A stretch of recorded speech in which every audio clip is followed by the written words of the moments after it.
Está ya con nosotros la ministra de Gobierno, María Paula Romo. Ministra, buenos días, bienvenida a nuestro programa.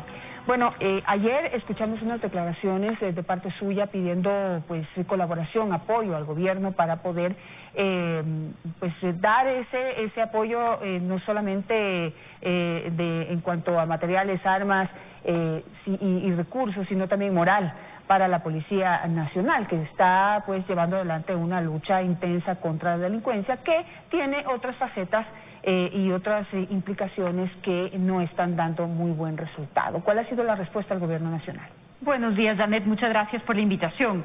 El día de ayer tuvimos una reunión que fue pública, y el propósito era que no solamente el presidente pueda conocer algunos de los casos que está tratando la policía, sino el país, porque el respaldo del presidente y el respaldo del gobierno lo tiene la Policía Nacional, pero el propósito es explicar cómo el trabajo de la policía es insuficiente si es que la Administración de Justicia, si es que los otros organismos, el propio sistema de rehabilitación no hacen su trabajo. ¿A qué me refiero? Permítame algunos casos concretos. Aquí mismo, en este noticiero, se mostró al país el video, por ejemplo, del caso de la ambulancia. Correcto. De esta ambulancia que entró, no era una ambulancia, era un automóvil normal disfrazado de ambulancia, entró a la cárcel en Guayaquil con bienes ilegales, con bienes que no se pueden tener dentro de una cárcel. Fue una cosa muy grave. La Policía Nacional hizo una operación, porque aun si el delito se comete dentro de una cárcel, la policía tiene que intervenir y se siguen exactamente los mismos procedimientos. Se tienen que pedir órdenes de captura, la Fiscalía tiene que solicitarlas, un juez las da. Entonces se hizo un procedimiento como consecuencia de lo de la ambulancia, 31 detenidos, y una fiscal de la FEDOTI decide no acusar a nadie. Esto pasó hace unas pocas semanas. Para no acusó a nadie, no sucedió nada, no se pudo determinar ninguna responsabilidad en ese caso. Entonces, tenemos grabaciones de quiénes eran los responsables de la entrada y salida, grabaciones de quienes reciben todos estos objetos ilegales, todos estos objetos que no podían estar dentro de una cárcel, pero la fiscal decide no acusar a nadie. Este es un ejemplo, pero tenemos muchos otros. El año pasado, a inicios de este año, 741 kilos de cocaína. Y hace pocos días también un juez decide que uno de los detenidos existían dudas razonables, 740 kilos y probablemente una de las cabezas en este tema. ¿De qué otros casos estamos hablando? ¿A qué otros casos nos hemos referido? En un operativo, la policía, era un operativo de drogas, en un operativo de drogas la policía detiene a 3 personas que se entregaban, los unos se entregaban, los otros recibían un cartón con $1 millón, $1 millón en efectivo. El juez de esta causa dijo que no había encontrado ningún elemento delictivo en el tema y que se ordenaba devolver el dinero. Además de lo grave que resultan estos casos, muchas veces los que salen libres después de esta decisión demandan a los policías.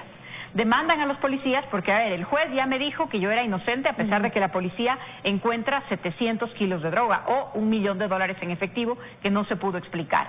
Si ya me dijo que soy inocente, entonces lo siguiente es demanda a la policía. Demandas por $1 millón a 4 o 5 policías que hacían su trabajo, por $250,000 a un policía que acudió a una emergencia en La Maná, en Cotopaxi. Entonces, lo importante de lo que tratamos de hacer ayer es mostrar que además de las estadísticas, del trabajo que señalamos todos los días, cuántas detenciones, cuántos operativos, cuántas armas se han sacado de las calles, porque la policía solo ha aumentado su productividad. O sea, en todos estos indicadores cada vez hace más trabajo, más detenidos, más armas, más kilos de droga. Pero frente a eso, si no se complementa con el trabajo de los jueces, con el trabajo de los fiscales, con el sistema de rehabilitación, no vamos a poder enfrentar el tema de seguridad, que es una tarea compartida. ¿Cuántos policías están enfrentando demandas? Bueno, demandas de todo tipo, algunos cientos de policías, de entre los 50,000 que hacen la institución, privados de libertad, solamente el policía Velastegui, un GOE que acudió a la emergencia de la zona de Juncal, un caso también conocido por el país, y que su familia, su esposa, han interpuesto ya ante la Asamblea Nacional un pedido de amnistía para este caso, porque en estos casos concretos se juega la moral de la gente que está todos los días combatiendo la delincuencia, no en la política pública como nosotros, no en la prensa, no en las redes sociales, no, la gente que está en la calle, en los operativos y que se expone todos los días. En el caso de Mascarilla también hay una dudosa o cuestionada actuación por por parte de los jueces y fiscales que llevaron ese caso. Toda vez que en las imágenes que todos recordamos y que circularon a través de las redes sociales, vemos a un policía o un grupo de policías que está prácticamente huyendo o alejándose de una zona de enfrentamiento con un grupo de pobladores que defienden un vehículo, que no querían permitir que se llevaran un vehículo que ya estaba sobre una plataforma.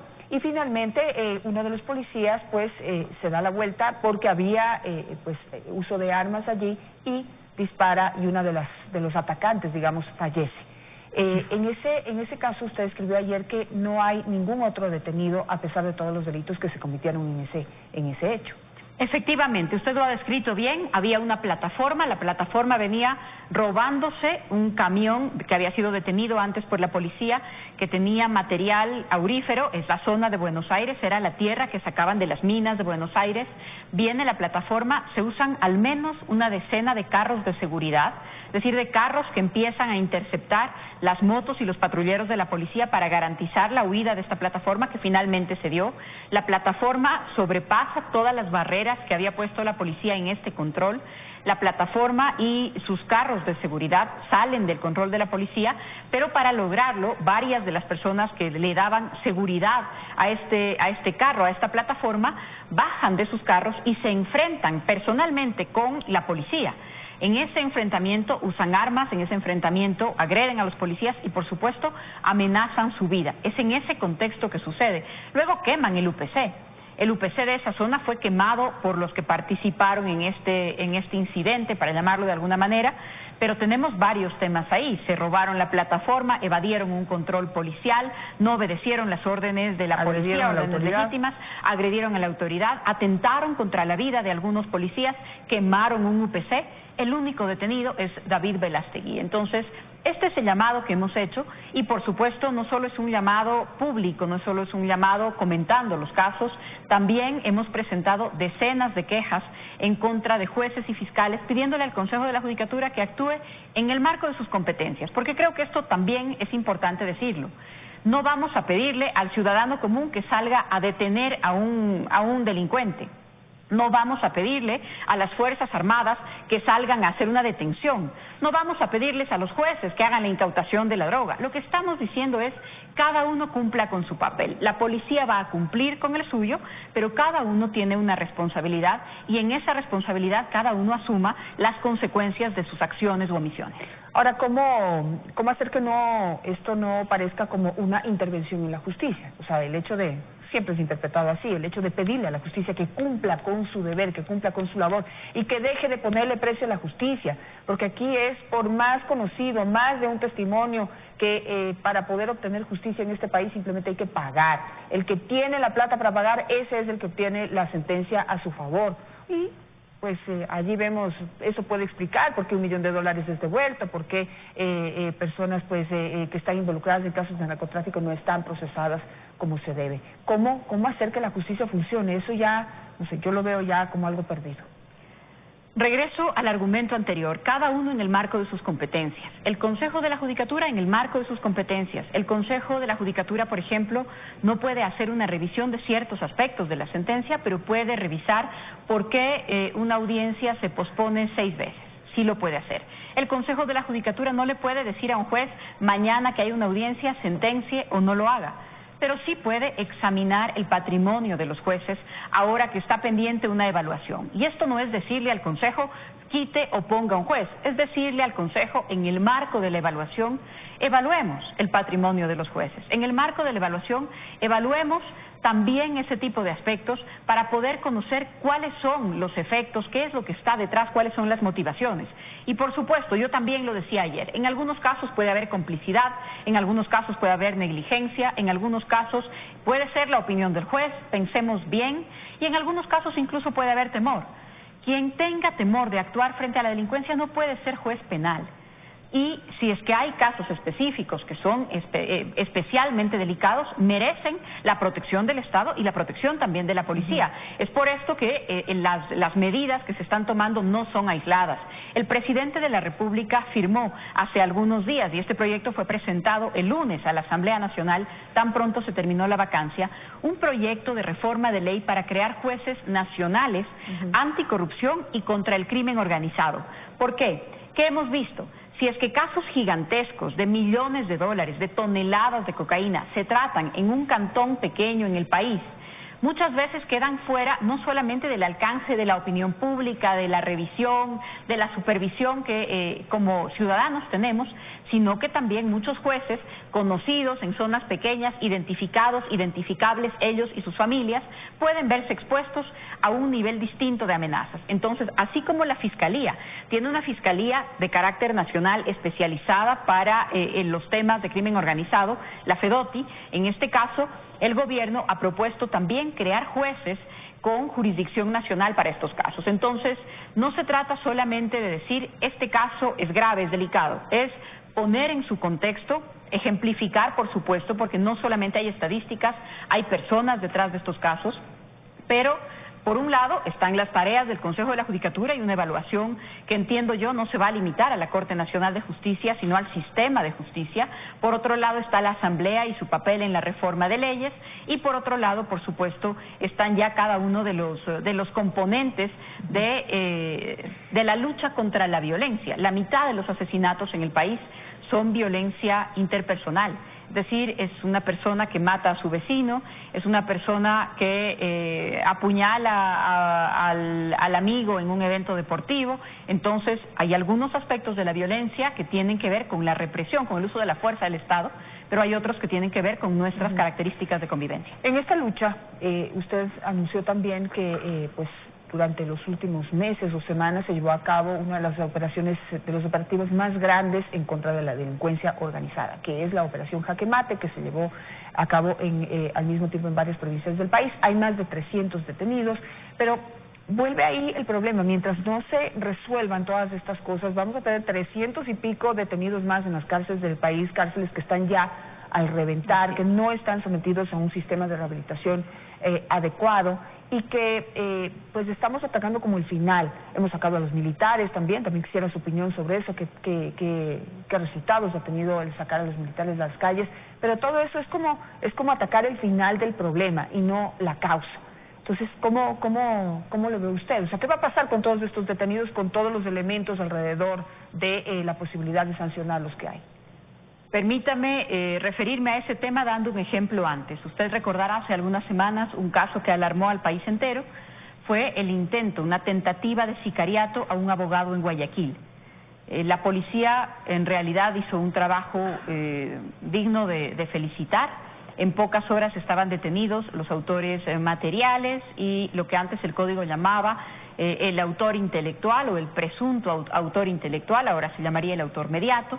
Y estaban detenidos todos ellos, pero la persona que supuestamente, según las investigaciones, tendrá que decirlo finalmente un juez, pero la persona que habría actuado como autor mediato en este caso está con arresto domiciliario. Es decir, a pesar de los esfuerzos que haga la policía, a pesar de que la policía reaccione de inmediato en una tentativa de sicariato, de un operativo realmente en varios cantones, se desplegó un equipo muy grande de gente, la investigación fue genial, estaban detenidos a las 24 horas todos los involucrados. Creo que ni siquiera estuvo una noche privado de su libertad en una cárcel e inmediatamente tuvo arresto domiciliario. ¿Y reúne las condiciones dentro de su casa? ¿Reúne las condiciones para tener arresto domiciliario, como tener más de 65 años, tener alguna enfermedad? Es una persona que tiene una discapacidad, pero es una persona que tiene una discapacidad y en este momento se encuentra dentro de su casa. ¿Qué tipo de control puede tener la policía de las actividades que esté realizando en ese lugar? Entonces, efectivamente, en cada caso los jueces tienen el deber de valorar la gravedad de la conducta, la gravedad de la sospecha, la necesidad de privar de libertad a alguien, porque efectivamente, si cada detenido se le dicta una prisión preventiva, pues las cárceles duplicarían su población. Yo creo que este es un dato también importante. Si a cada detenido los jueces le dictan prisión preventiva, las cárceles duplicarían su población en un año. Entonces, ya hoy tenemos un problema de cárceles, pero se duplicaría en un solo año. Entonces, cada caso merece que los jueces lo valoren. Pero delitos contra la vida, una tentativa de sicariato, violaciones, redes o una persona que tiene 10, 11, 12 denuncias por acoso sexual, cada caso merece una valoración efectivamente. Me preguntaba usted del Jaque Mate 10, que es el que anunciamos la semana pasada. En los últimos meses hemos tenido algunas nuevas estrategias en el tema de seguridad. Una estrategia es la de la concentración dinámica, es como algunas unidades especiales de la policía se desplazan a diferentes provincias del país para atacar organizaciones criminales específicas, tratando precisamente de no llegar al final, no esperar a que se cometa el delito para salir a buscar a quien lo cometió, sino en dónde está la organización delictiva para ser desestructurada, para quitarle las herramientas para que siga delinquiendo. Entonces, una de las estrategias, y estamos empezando ya a ver los resultados, es la de concentración dinámica. La otra es, a través de la Policía Judicial, este tipo de operaciones. Se han llamado Jaque Mate. Entonces, tenemos desde Jaque Mate 1 hasta, en este momento, el Jaque Mate 10, que se realizó el 27, 28 y 29 de agosto. En este caso tenemos 306 detenidos, 100 armas incautadas. En el marco de estas operaciones llevamos ya varios cientos de miles de dólares de billetes falsos, que también han abierto una nueva línea de investigación sobre ese tipo de delito. La semana pasada, bienes culturales que estaban siendo traficados, es decir, es una operación muy amplia para enfocarse en la magnitud distinta de los delitos, pero enfocada sobre todo a desestructurar organizaciones criminales. En Los Ríos, que tuvimos un pico de violencia durante varios meses, este mes volvemos a tener, afortunadamente, pero gracias al trabajo y al trabajo coordinado, debo reconocerlo, con jueces y fiscales. Hace algunos meses yo misma firmé una queja en contra de jueces y fiscales de Los Ríos. Pero en este momento hemos logrado un nivel de coordinación muy bueno, gobernador, comandante de zona, y este mes tenemos una baja en la cantidad de muertes violentas en comparación con los meses anteriores. Entonces, cada provincia, cada tipo de delito merece una atención diferente y lo estamos haciendo. Pero bueno, está claro que el combate a la delincuencia va mucho más allá de la acción policial o militar que en este momento esté participando. Que por cuestión de tiempo quisiera tocarle otro tema complicado, y es que usted no solamente tiene que ocuparse de la seguridad interna, sino también en este momento de la seguridad externa. Y hay un anuncio de los ex-FARC de reunirse nuevamente y retomar las armas. Y pues ya hay, obviamente que detrás de eso hay una intención también de retomar el control de las rutas de la droga, que es de donde sacan la plata los guerrilleros para poder hacer estos operativos, y esas rutas, las más importantes de las FARC, están en la frontera con el Ecuador. ¿Qué acciones preventivas se están tomando? De acuerdo, es parte del escenario de seguridad pública en el Ecuador. La policía trabaja en seguridad ciudadana, seguridad pública, y las Fuerzas Armadas en la defensa. Entonces, en este tipo de casos es precisamente en donde hacemos un trabajo complementario de inteligencia, de intercambio de información. La semana pasada, precisamente en el Jaque Mate 10, la policía incautó 2 camionetas llenas de municiones, más o menos 4.700 municiones que se dirigían a ser vendidas a los grupos armados organizados en Colombia. Entonces, hay algunos aspectos de esta amenaza de seguridad que pueden darse en el país, proveer, por ejemplo, de este tipo de material, pero sin duda es un anuncio que tiene una afectación directa con el Ecuador y con la región. Los grupos criminales organizados en Colombia no solamente obtienen financiamiento del narcotráfico, desde hace algunos años también están vinculados con la minería ilegal.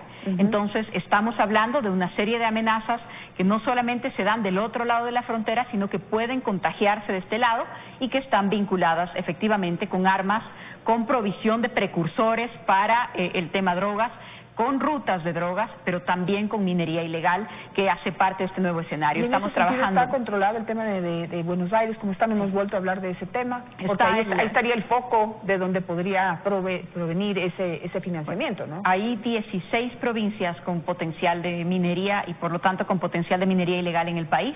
Estamos ya trabajando porque entendemos, conocemos ya que algunos de los ilegales de Buenos Aires se trasladaron a La Bonita, se trasladaron a otros lugares. Estamos trabajando precisamente para evitar que volvamos a tener un caso con ese nivel de consolidación como el que vimos en Buenos Aires. Pero para regresar solo con un detalle al tema de las FARC, esta misma tarde el ministro Osvaldo Jarrín, que preside el Gabinete de Seguridad, en el que también está el canciller de la República, precisamente por las implicaciones en el tema internacional.